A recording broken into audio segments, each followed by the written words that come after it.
Lord first appeared to me, there was no doubt in my mind. He was different from all the so-called gods of my ancestors, mere idols made of wood or stone. He continued to appear to me through the rest of my life, and each time I saw something new about him, something I had not seen before, and I understood a little more of who he is.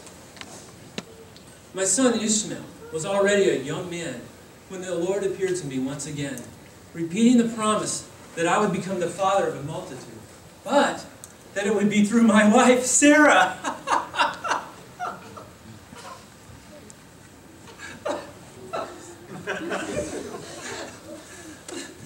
Will a man 100 years old become a father? Shall Sarah bear a child at the age of 90? It's true. I had laughed. But in that same encounter, I fell before him in fear. He commanded me to walk blamelessly before him, declaring, I am El Shaddai, God Almighty, the all-sufficient, all-bountiful one, mighty to nourish, satisfy, and supply. The one who pours out sustenance and blessing as a mother for her nursing child. The very source of all blessing, bounty, fullness, and fruitfulness. Did someone say fruit? As in fruit of the loom? That's fruit of the womb. as in baby. That's impossible. They named him Isaac. That's impossible. Maybe that's the point. They couldn't do it. But what they could not do for themselves, God, El Shaddai, did.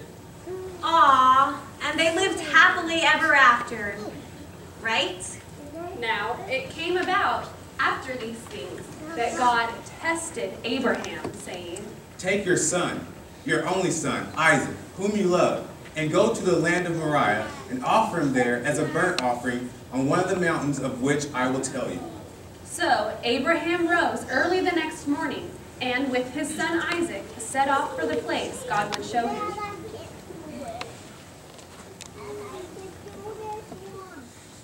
That journey was the longest 3 days of my life. I think I aged more during those 72 hours than during the entire previous century. How I wished at the time that Mount Moriah was not so far from where I had been living.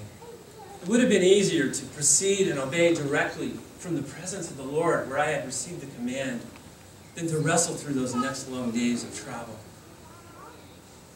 I knew what I had heard. I knew what he meant. But time, well, time has a way of testing the things you hear and understand so clearly when you are in his presence. I had learned that lesson before, you know. Let me tell you, the desperate longing of awaiting a child's promised arrival, even for 25 years, is nothing compared to the dread of anticipating his death only days away. 3 days of darkness. 3 days of silent heavens. 3 days of gut-wrenching anguish of soul. My son! My only beloved son! Can the Lord really mean it?